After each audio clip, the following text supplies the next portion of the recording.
de vous connecter à ce nouveau webinaire. Nous sommes donc ravis d'accueillir le docteur Aurélie Baldoli, qui est infectiologue au CHU de Caen, référente infections osto-articulaires complexes. Et donc, il nous présente les infections osto-articulaires, les bases et les pièges à éviter. Aurélie, c'est à toi. Merci encore. Merci. Bonjour à tous. J'ai l'impression que vous êtes pas mal à ces réunions. L'idée, c'est pas de parler des choses complexes qui vont relever d'avis du CHU notamment, mais plutôt les erreurs à pas faire en ville ou dans des CH périphériques et les choses qui doivent un petit peu nous alerter.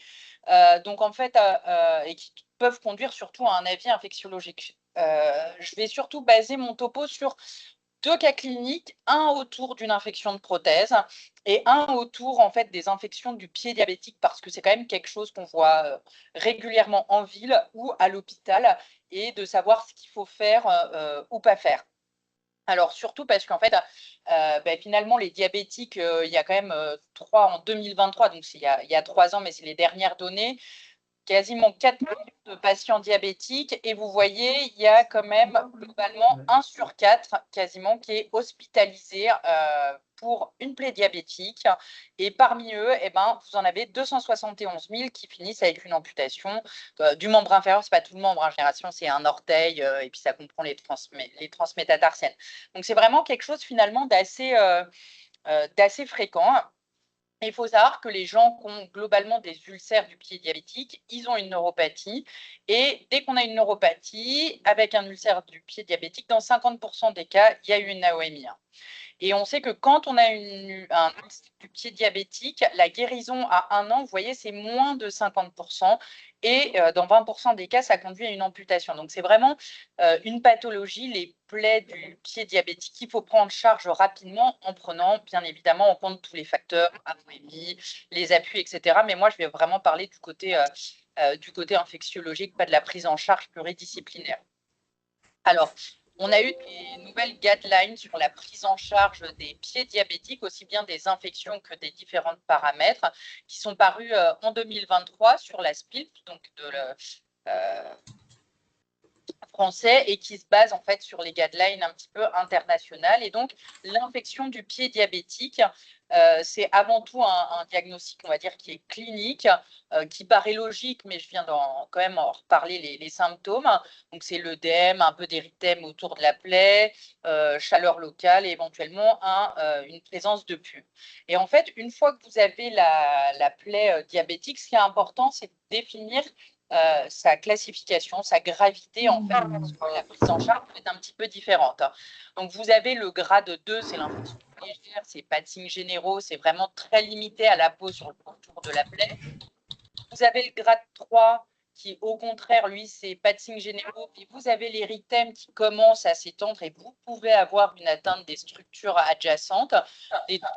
Et vous avez ensuite le grade 3, donc là, c'est vraiment le syndrome de réponse systémique inflammatoire, fièvre, tachycardie, hyperleucocytose. Et puis, que ce soit le grade 3 ou le grade 4, dès qu'il y a une atteinte osseuse, en plus, on rajoute un O, ça fait grade 3O ou grade 4O. Ça, c'était un petit peu pour les bases. Alors, ça va s'articuler autour de Monsieur M, qui présente un diabète depuis 2 ans, qui est traité par insuline et metformine. Il est vu par son médecin traitant pour un mal perforant plantaire, vous voyez, du 3e orteil. Il est apyrétique, il n'y a pas de signe clinique d'infection cutanée, mais en revanche, quand vous faites un petit test avec le canon, vous avez un contact osseux. Première petite question, en fait, qu'est-ce que vous allez réaliser pour, devant cette suspicion d'ostéite, A, une CRP, B, hémoculture, 3, écouvillon de la plaie, 4, directement la biopsie cutanée, et 5, une radiographie standard. Élise, je laisse quoi, 10, 30 secondes? Vous répondez éventuellement dans les conversations, comme ça, Élise peut me dire un petit peu ce qu'il en est.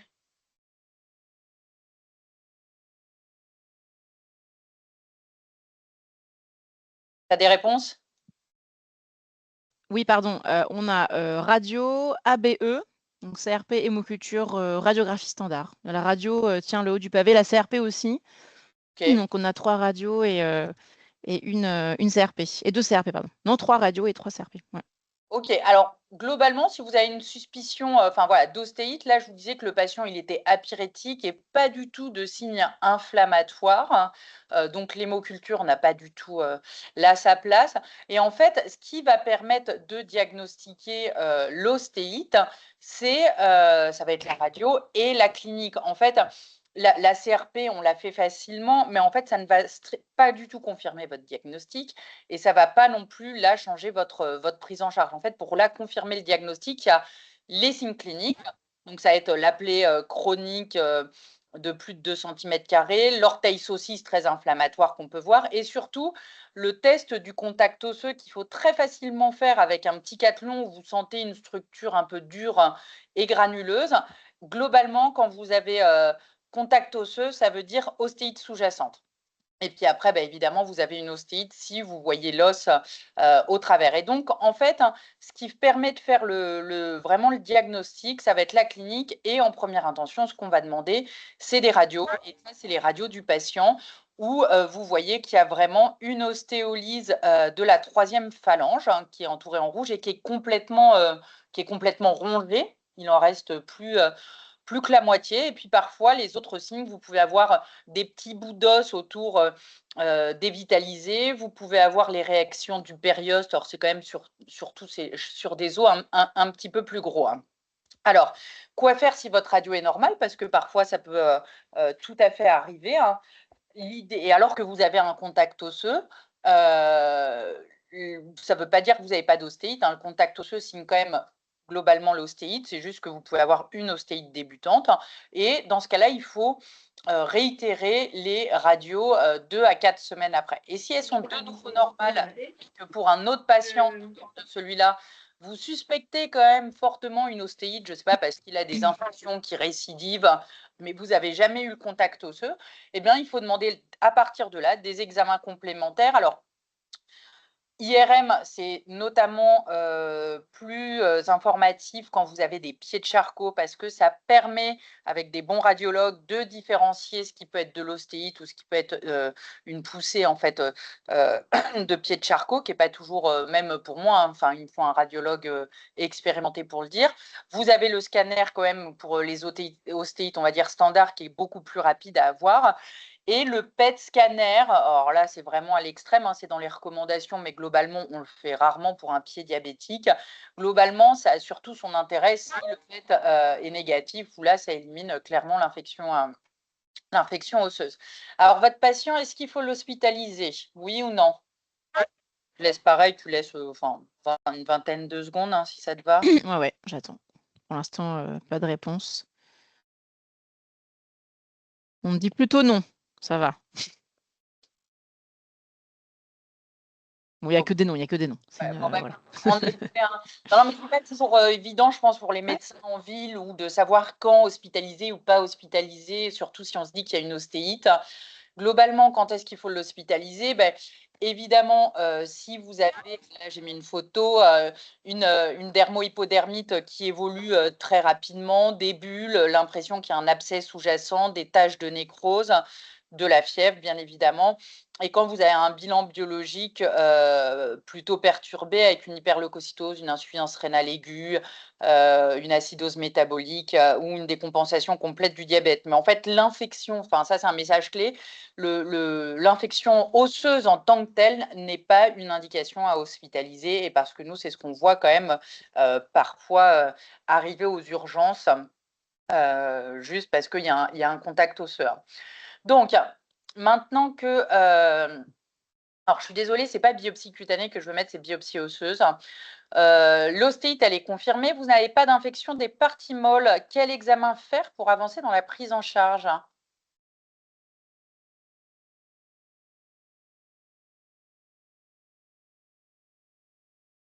Il y a une première réponse qui est la D, qui est donc biopsie osseuse. Il y a aussi un écho-doppler des artérielles des monts inférieurs. Ouais, biopsie osseuse qui est en train de... Biopsie osseuse et Doppler. Voilà. En effet, tu as mis au pluriel. Globalement, en effet, c'est ça. Alors, sur la biopsie osseuse, mais on va en reparler parce que c'est quand même pas toujours facile à l'avoir.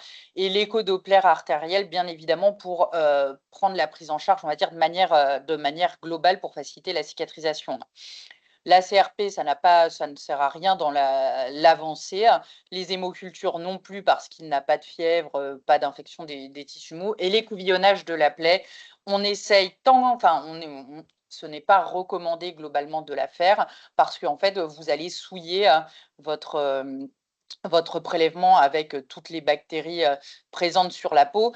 Et on ne cesse de le répéter, mais c'est quand même quelque chose qu'on voit beaucoup fait en ville ou par les infirmières. Et moi, je vois très souvent en consultation avec des écouvillons de plaie et ce qui gêne finalement plus qu'autre chose, la prise en charge. Alors, justement, comment faire pour essayer de documenter au mieux sur le plan microbiologique les plaies du pied diabétique? Donc, première question, est-ce que il y a une infection, enfin, la plaie semble infectée? Alors, si c'est oui, dans l'idéal, avant tout prélèvement, le mieux, c'est de faire un débridement. Alors, c'est un peu simple, on est au CHU, débridement fait au bloc opératoire, même au CHU, juste pour un petit débridement avant un prélèvement, ça ne sera pas fait au bloc opératoire, à moins qu'il ait enfin, voilà, un abcès, une extension grande qui nécessite là une prise en charge. Mais sinon, c'est au lit du malade, au moyen d'un scalpel ou d'une curette stérile, d'un petit peu débrider le tour de la plaie. Ensuite, de faire un nettoyage au sérum physiologique stérile avec une compresse. À partir de là, on peut dire que vous avez bien nettoyé votre plaie. Et là, vous vous posez la question, est-ce qu'il y a une atteinte osseuse? Alors oui, une atteinte osseuse. Le diagnostic avant tout, c'est une biopsie osseuse. Alors, à réaliser avant toute antibiothérapie. Et il y a deux possibilités. Soit le patient il est pris en charge au bloc opératoire, ils font la biopsie dans le même temps. Soit c'est fait en percutané, et ça, c'est plus fait par les radiologues. Il y a même je crois que c'est à Lille, où il y a également des chirurgiens ou des endocrinologues qui sont formés pour faire ça un petit peu au lit du patient.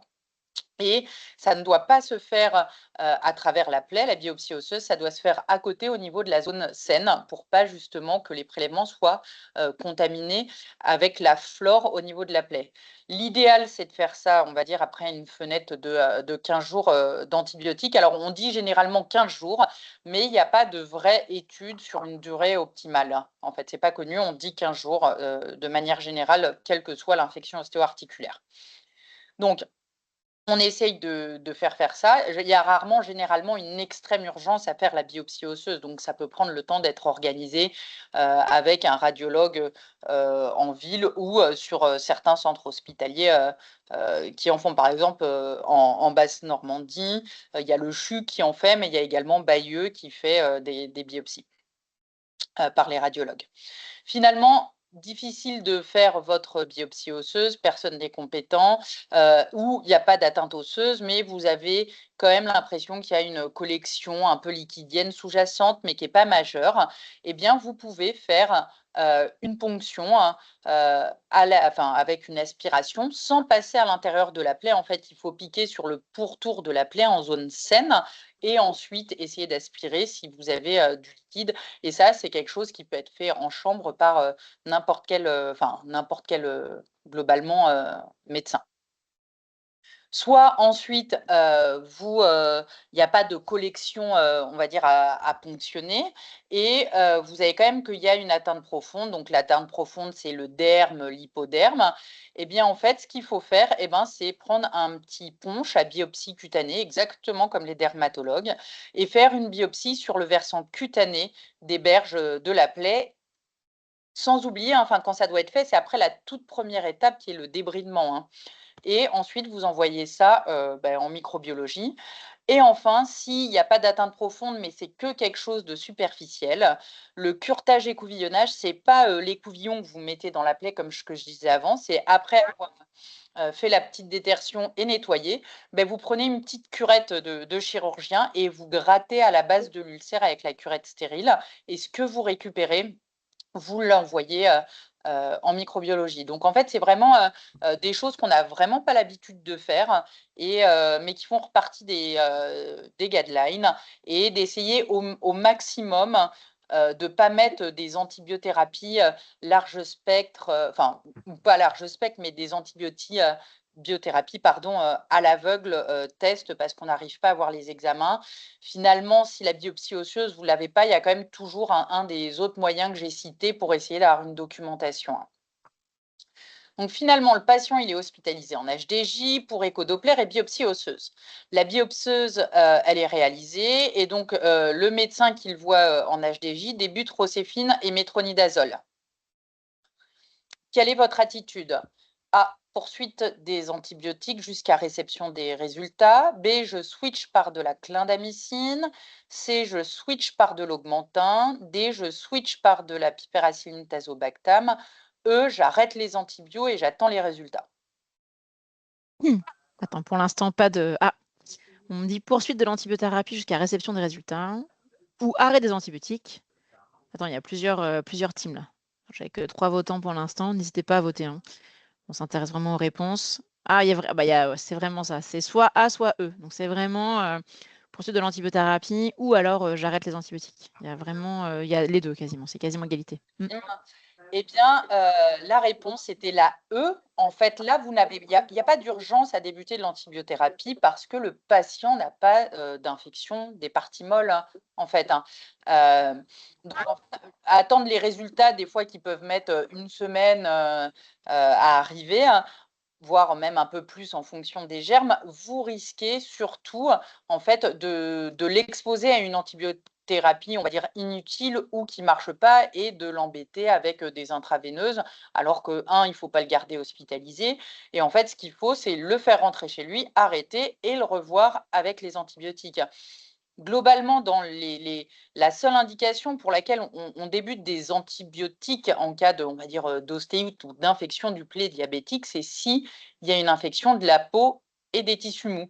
Si c'est une ostéite sans infection de la peau et des tissus mous, on attend d'avoir les résultats de la biopsie ou un autre mode de documentation avant de débuter des antibiotiques.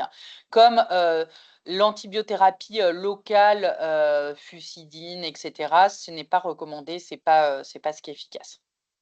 Alors, s'il faut mettre une antibiothérapie probabiliste de manière générale pour une infection des parties molles du pied diabétique, il faut systématiquement utiliser une antibiothérapie active, en tout cas qui va couvrir le staph aureus.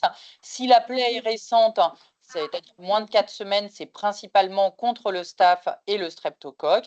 Et si c'est plutôt chronique, eh ben, il faut rajouter les BGN, surtout les entérobactéries et les anaérobiens. En tout cas, dans les formes non graves, ça ne sert à rien de mettre des antibiotiques large spectre qui vont couvrir le SARM, le Pseudomonas ou les entérocoques. Donc, globalement, si vous avez une plaie qui est récente, en première intention de grade 2, donc c'est vraiment juste de la partie molle sans contact osseux, ça va être de la céphalexine ou de la clindamycine. Dès qu'on part en grade 2 avec une plaie chronique, donc depuis d'un mois, au grade 3 avec une atteinte des structures sous-jacentes, tendons, muscles, etc., on commence par de l'augmentin. Et si jamais on est sur le grade 4, là, c'est beaucoup plus large, c'est piperacilline tazobactam, éventuellement un lipoglycopeptide ou du linétédisolide pour couvrir, on va dire, du SARM et des entérocoques. Je ne détaille pas tout, hein, c'est sur les alternatifs, mais voilà. En tout cas, ce qui n'est pas recommandé, c'est de mettre, que ce soit os ou tissu mou en probabiliste et seul, des fluoroquinolones, du Bactrim ou des cyclines, parce qu'en fait, il y a des risques de résistance et c'est une exposition un petit peu inutile en monothérapie. On essaye de limiter la prescription de ces antibiotiques. Si jamais donc vous avez votre ostéite par la suite qui est documentée, alors si c'est du streptocoque, on commence par de l'amoxicilline, ça peut être IV et puis après un relais oral. Alors chez notre patient, vu que c'est une petite ostéite, ça peut être d'emblée un relais oral. Pour le staphylocoque méties, s'il y a un traitement IV qui doit être débuté, c'est oxa ou cloxacilline ou céphazoline. On conseille quand même d'appeler un infectiologue pour le relais oral, savoir si on fait de la mono ou bithérapie. et surtout, quelle bithérapie mettre, parce que, par exemple, il ne faut jamais mettre des fluoroquinolones seuls en monothérapie sur le staphylocoque doré. Donc vraiment, je pense dans ces cas-là, plutôt à appeler un ami. Et pareil, si c'est du staph métière. Si on part sur des entérobactéries, les relais oraux, c'est généralement des fluoroquinolones ou du Bactrim. Et si jamais c'est résistant aux deux, eh ben, il faut appeler l'infectiologue pour voir quelle alternative faire. Voilà. Et quand c'est du pseudomonas, pareil, facilement appeler les infectiologues parce que ça, c'est généralement au départ un traitement intraveineuse. Ne jamais oublier que quand c'est du pseudomonas, c'est à forte posologie. Donc la tazocilline, c'est 4 grammes x 4, le céphépime, 2 grammes x 3, etc. Et quand il y a les relais Péros qu'on fait pour les fluoroquinolones, c'est également des fortes doses.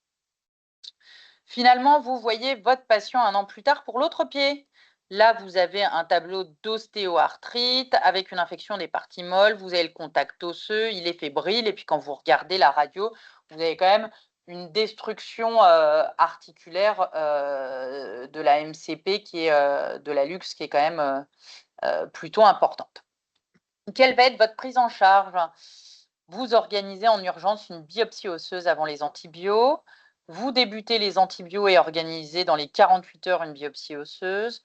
Vous débutez les antibiotiques en probabiliste et avis chirurgical. Vous débutez les antibiotiques et organisez une biopsie osseuse à distance. Attends, j'ai pas encore de réponse. Pas de souci, hein. Là, ça devient un peu plus complexe. Ouais. Surtout qu'il faut lire plusieurs fois la phrase pour être sûr de ne pas de répondre un truc à côté. Je peux bien remontrer la photo d'avant, hein. Alors, on me dit que des. Alors, tout le monde veut la biopsie. J'ai l'impression. Ah, il y a un peu de C quand même aussi, avis chirurgical. C'est A ou C. Ok. Alors, comme ça, justement, hein, ça. Eh bien, en fait, la réponse est C. Vous voyez qu'il y a une infection là chez ce patient-là des parties molles. C'est extrêmement inflammatoire, rouge. Il est fébrile. Là, l'urgence n'est pas plus que ça, la biopsie en urgence, hein, qui n'est pas facile à avoir. C'est vraiment ça va être de débuter les antibiotiques. Et quand vous voyez la destruction articulaire et surtout la perte de substance au niveau osseuse, vous imaginez bien que là, sous la fibrine, globalement, vous avez tout l'os à l'air. Donc là, ce qui se pose la question, c'est vraiment d'une prise en charge chirurgicale qui peut plutôt être un type soit au moins de parage-lavage, mais très probablement d'une amputation si vous avez tout l'os qui est exposé après qu'ils aient paré tout ce qui est un petit peu nécrotique.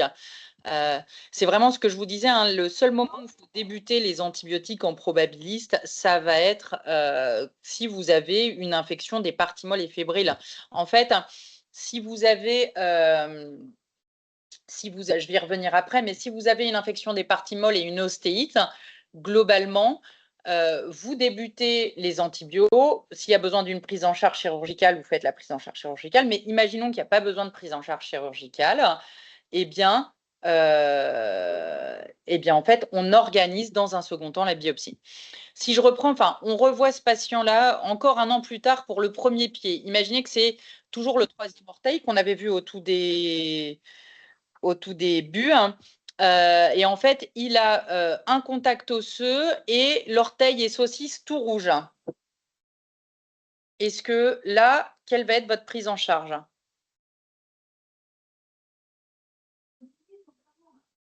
Pareil, les gens réfléchissent, je pense.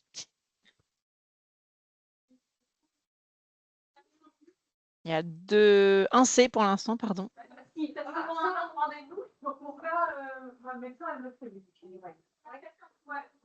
Je vais accélérer un petit peu parce que sinon, j'ai du mal. Globalement, là, vous voyez, vous n'avez pas une grosse perte de substance. Je suis désolée, il y a du... Ouais, excusez-moi, est-ce qu'on peut vraiment couper le son de tous les auditeurs, s'il vous plaît? C'est vraiment important, ça perturbe vraiment le webinaire. Merci beaucoup. Là, globalement, si je remets la photo, vous n'avez pas... disons que si à l'orteil rouge, vous n'avez pas une perte de substance importante, ce qu'il faut, l'urgence, c'est traiter la partie molle. Donc, vous traitez la partie molle et en fait, pendant 1 à 2 semaines. Ensuite, vous faites une fenêtre antibiotique de 15 jours, le temps d'organiser la biopsie osseuse. Et dans un second temps seulement, vous traiterez l'ostéite. Alors, quand est-ce qu'il faut envisager une chirurgie?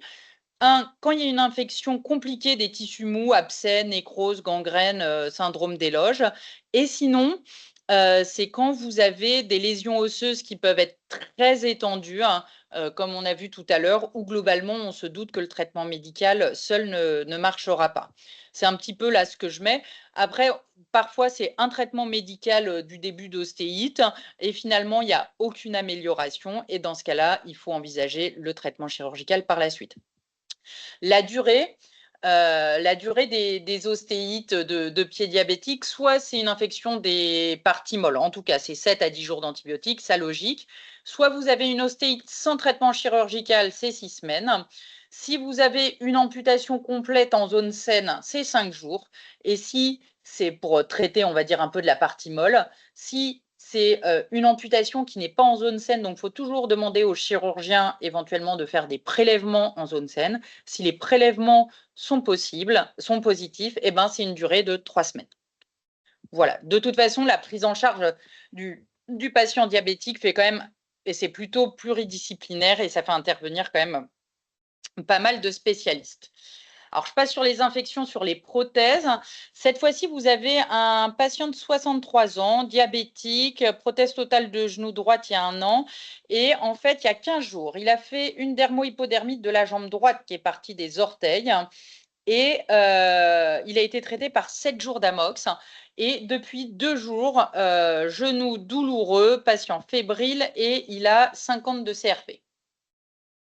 Voilà, donc on voit bien quand même un érythème inflammatoire et sur la radio, pas du tout de signe de décèlement. Alors, vu que je suis un petit peu à la bourre, je ne fais pas trop voter, hein. Les questions, c'était est-ce qu'il faut reprendre l'amoxicilline pour une récidive de dermohypodermite? Est-ce qu'en urgence, on fait plutôt une écoponction et hop, on débute les antibiotiques?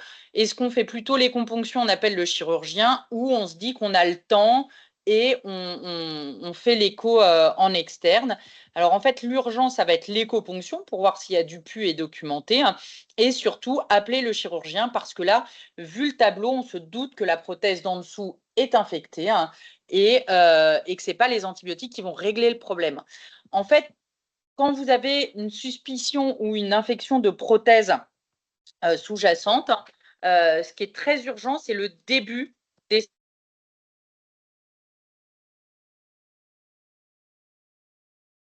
infection aiguë, c'est-à-dire une infection de prothèse qui survient dans le mois post-opératoire. Ça, c'est la première définition. Soit vous les avez, ce qu'on appelle les infections aiguës tardives. Globalement, c'est plutôt quand c'est des infections de type hématogène ou de contiguïté, c'est-à-dire que la prothèse a été posée il y a plus d'1 mois et d'un coup, le patient se met à avoir des symptômes dessus depuis moins de 3 semaines. On estime que quand vous avez ce 2 types d'infections, votre biofilm qui va se former est incomplètement mature et vous avez une chance de guérir votre infection avec une prise en charge chirurgicale. Au-delà de ce timing, vous avez un risque d'infection chronique, et donc dans ce cas-là, il n'y a pas d'autre choix que de changer la prothèse. C'est un petit peu ce que je résume là. Quand c'est urgent, on peut juste faire un lavage, voire un temps, et sinon, il faut tout changer, hein.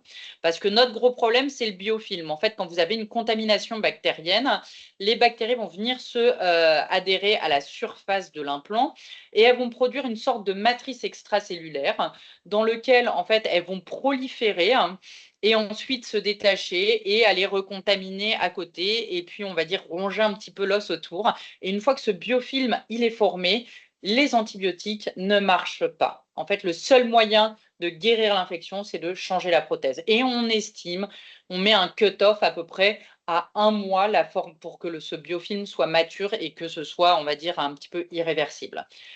Quelles bactéries font du biofilm? Eh ben, en fait, beaucoup, globalement, un petit peu tout ce qu'on voit. Et donc, l'urgence, c'est de confirmer l'infection. Donc, pour ça, c'est une écoponction le plus rapidement possible. Sur la ponction, toujours demander la cytologie, savoir si c'est du polynucléaire ou pas. Pensez à rechercher les microcristaux parce que ça, même si on a une prothèse de genou, on a toujours une synoviale et on peut quand même faire des gouttes ou chondrocalcinose. Et on demande de prolonger les cultures jusqu'à 15 jours. C'est pour ça qu'il faut bien préciser sur votre bon que c'est sur prothèse parce que si c'est une infection chronique, et ben en fait, vous avez certaines bactéries qui peuvent aller jusqu'à à pousser jusqu'à 15 jours après. Alors, quand faire la ponction, ben, le mieux, c'est toujours 15 jours après l'arrêt des antibiotiques, mais si c'est urgent, eh bien, il faut la faire. Et si c'est négatif et qu'on a toujours un doute, ça peut encore se répéter 48, 72 heures après. En tout cas, ce qui est indispensable, s'il y a une petite plaie, une petite cicatrice qui coule, c'est ne pas faire d'écouvillon. Ça va faire une prise en charge adaptée. Alors, juste les quelques idées reçues sur les prothèses. Ce qui est sûr, c'est que si s'il y a une ponction qui est faite, notamment chez ce patient à 2 genoux, c'est jamais au travers d'une fistule. Ça doit toujours être fait en zone cutanée saine pour pas être contaminé en fait sur le trajet. Il ne faut jamais ponctionner une prothèse car un risque infectieux élevé, ça c'est faux. Des fois, il y a des chirurgiens qui disent ça, mais le risque de ponction est très très faible. Et 2, ça doit toujours se réaliser au bloc. Ça c'est pareil. Une ponction de prothèse, ça se fait pas au bloc, ça se fait en chambre sans aucun souci. Il faut juste une détertion, un antiseptique.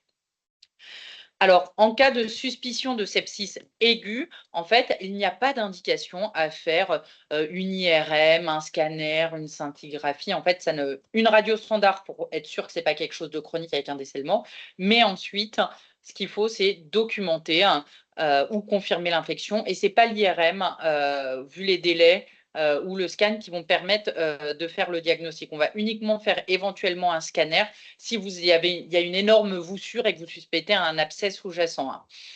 La CRP et l'hémoculture, par contre, ça, on les fait de manière systématique, même si c'est sans signes généraux. Vous avez le droit d'avoir une bactériémie qui va ensemencer, mais pas d'intérêt à faire une procalcitonine ou une VS. Alors, notre patient, il a 60 000 éléments, 85% de polynucléaires neutrophiles. Il a des cristaux et des cultures positives à Streptococcus pyogenes. Quelle est votre prise en charge? A. Colchicine seule. B. Colchicine amox. C. Colchicine amox, lavage arthroscopique.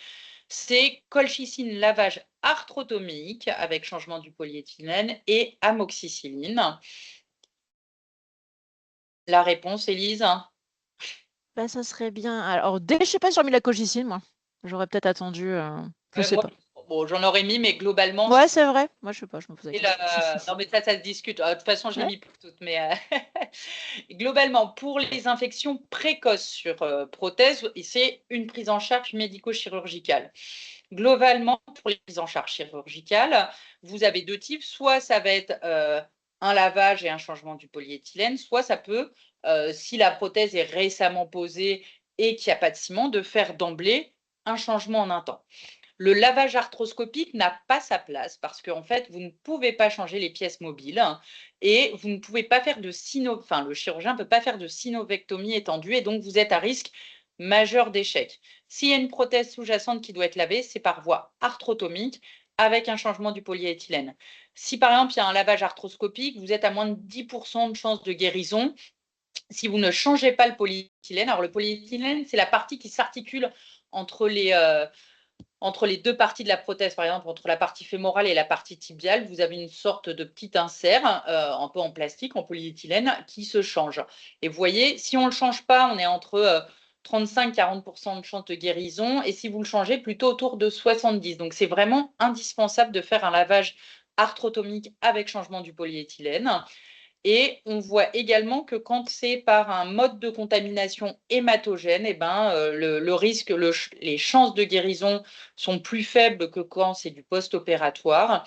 Et plus on attend avant de laver dans une infection précoce, c'est vraiment au jour le jour. À chaque jour, on perd des chances de guérison.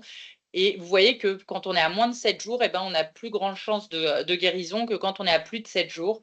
Donc globalement, un sepsis précoce, il faut tout faire pour convaincre le chirurgien, laver le plus tôt possible et bien laver par voie avec arthrotomie.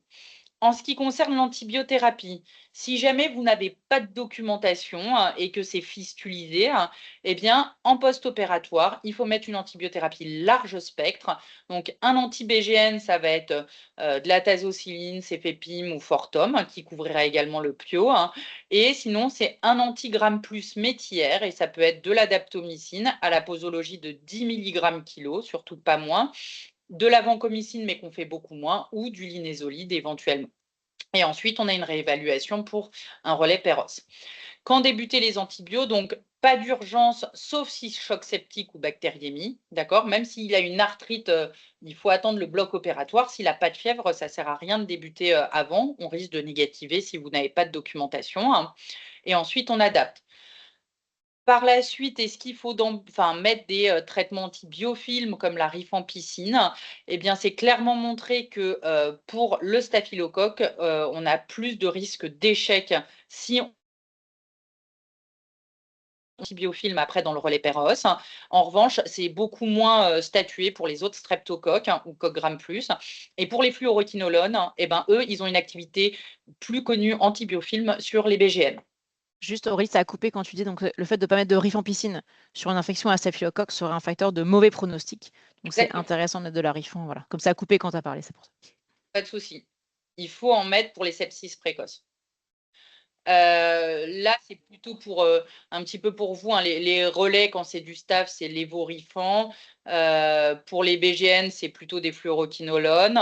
Les streptocoques, plutôt de la mox et l'entérocoque aussi. Et puis, vous avez après tout un tas d'alternatives possibles. Mais je pense que dans ce cas-là, il ne faut pas hésiter à solliciter les infectiologues. Alors, quelle durée quand on met des antibiotiques pour une infection de prothèse? Eh bien, vous avez cette belle étude française qui a fait 6 semaines versus 12 semaines dans les infections de prothèses. Et dans les infections, ce que j'ai entouré de débridement, c'est avec le lavage, avec changement du polyéthylène, eh bien, il y a clairement moins d'échecs si vous traitez 12 semaines que 6 semaines. C'est un peu moins prouvé pour la révision en 1 temps ou 2 temps, mais globalement, on fait maintenant 3 mois à tout le monde quand il y a du matériel. En tout cas, chez nous, je pense en France. J'ai encore 1 minute ou pas? Mais oui, bien sûr, t'inquiète. C'est rapide, c'est juste, des fois, il y a des médecins où vous pouvez voir hospitaliser des gens qui, en post-opératoire, infectés, pas infectés. Bon, alors si vous avez si vous avez le signe du miroir, bon ça, c'est que la prothèse, elle est infectée. Si vous avez un petit abcès, une petite nécrose de la cicatrice, un bourgeon charnu ou une fistule avec un écoulement purulent, là, il y a pas de doute, l'infection, elle est certaine. Ce n'est pas à vous de prendre en charge le patient, c'est le chirurgien. Là, c'est un travail chirurgical avant tout. En revanche, parfois, on ne sait pas trop. Vous avez une petite désunion sur un point, une cicatrice légèrement inflammatoire ou une petite tuméfaction. Ce n'est pas toujours facile de dire si une infection ou pas.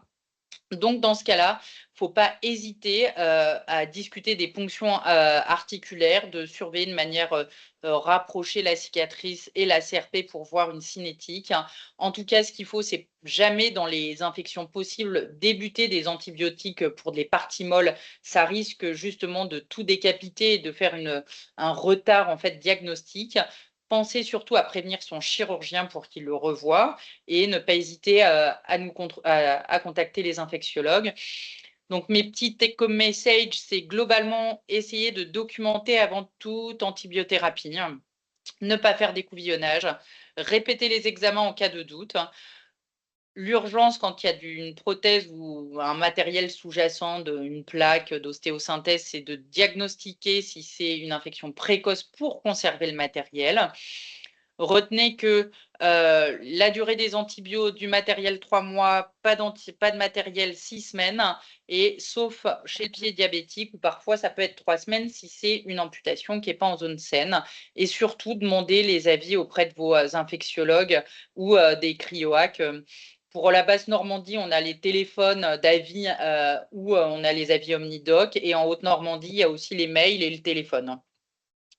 Là, ça, j'ai mis, c'est après, je laisserai mon diaporama si vous voulez avoir les posologies en fait des différents types d'antibiotiques, si ça touche la peau et les tissus mous, les infections ostéo-articulaires, des recommandations françaises.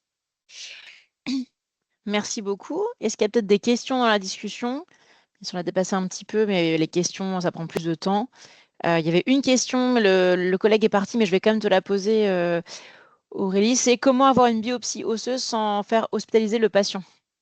Eh ben, nous, on les fait en externe. En fait, on fait la demande, Mm. on fait la demande au radiologue. En fait, il le voit, il fait la biopsie et le patient Mm. repart juste après chez lui, hein, il y a pas de souci. Je pense que je ne sais pas si c'est un collègue qui exerce en ville, tu vois. Et donc peut-être que c'est plus dur quand tu es médecin généraliste. Après, ça peut te passer Alors, par un avis infectieux et puis nous, on gère. il y a soit ça, Ou en doc. soit en fait, nous, c'est les patients que je vois, en fait, moi, c'est des demandes.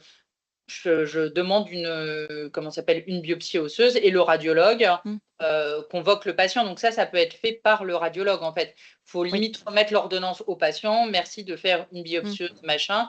Et le patient appelle le secrétariat du radiologue. Mais c'est rarement fait dans les centres de radiologie en libéral, hein. Ouais, non, je pense qu'il faut aller. Moi, j'ai mis hospitalier. Ma réponse était vraiment organisée en milieu hospitalier, biopsie sous TEDEM par exemple, mais je précisais en ambulatoire. Voilà, tout à fait. Est-ce qu'il y a d'autres questions peut-être dans la discussion? Est-ce qu'il y a d'autres remarques? Non, en effet, je pense que c'est ça le message, hein, c'est vraiment de inflammation au regard d'une cicatrice, c'est quand même le truc hyper classique. Et on a encore régulièrement de l'augmentin mis sur une cicatrice inflammatoire ou sur un écoulement de cicatrice sur prothèse. Enfin, je sais pas toi, Aurélie, mais nous, on en a régulièrement Très à régulière. Rouen. Et en fait, c'est la problématique, c'est qu'en Ouais.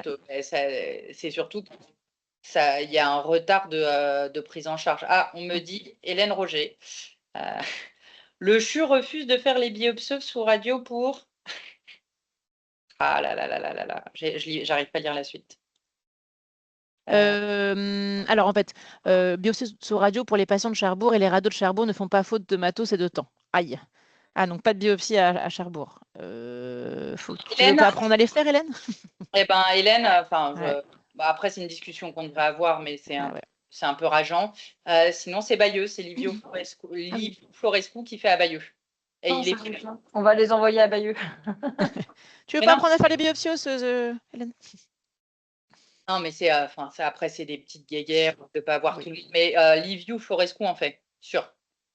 J'en ai eu encore la semaine dernière. Est-ce qu'il y a une dernière question? Parce qu'après, on va peut-être terminer à 14h15.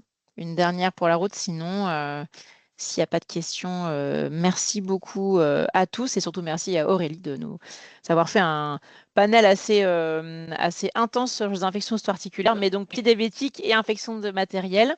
Mais c'est important parce que je pense que bien sûr, vous aurez le diaporama qui sera en replay avec le webinaire en ligne d'ici quelques jours. Eh bien, merci à tous et bon après-midi. Salut Aurélie.